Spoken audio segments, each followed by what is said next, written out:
ఎందుకు నేను ఎక్కడికి వెళ్తే అక్కడికి వెనకాలే వస్తున్నారు? హలో, మిమ్మల్ని అడుగుతున్నాను. ఎందుకు ఎప్పుడు నన్ను చూసి నవ్వుతుంటారు? లూసు. హలో, ఊరికి నేను చెప్పకూడదండి, మీరు కూడా నాలాగే అందంగా ఉన్నారు.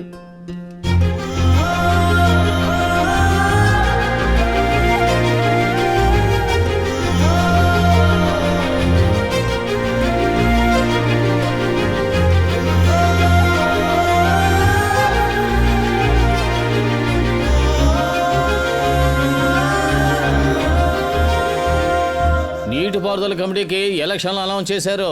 5 ఏళ్లగా మాధవయ్య గారే ప్రెసిడెంట్గా ఉంటున్నారు. ఆయన దయ వల్ల మన కాలువలోకి నీళ్లు బాగా పారేలా చేసి మన పంటలు బాగా పండేలాగా చేశారు. ఆ విషయం మీ అందరికీ తెలుసు. ఏమంటారు? ఈసారి కూడా మీరందరూ కలిసి మాధవయ్య గారిని ప్రెసిడెంట్గా చేయాలని నేను కోరుకుంటున్నాను. మరి మీరేమంటారు?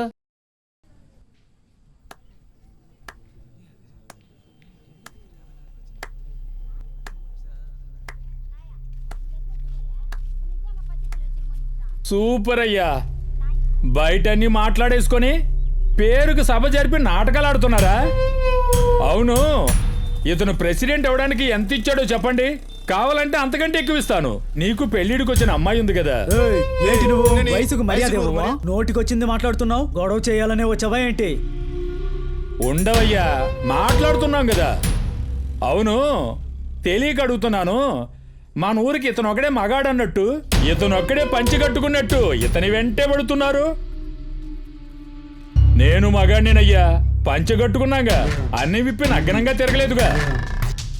ఊర్లో జరిగే అన్ని విషయాలకి ఇతనే సంపాదించుకుంటూ పోతే మేమెప్పుడు సంపాదించాలయ్యా?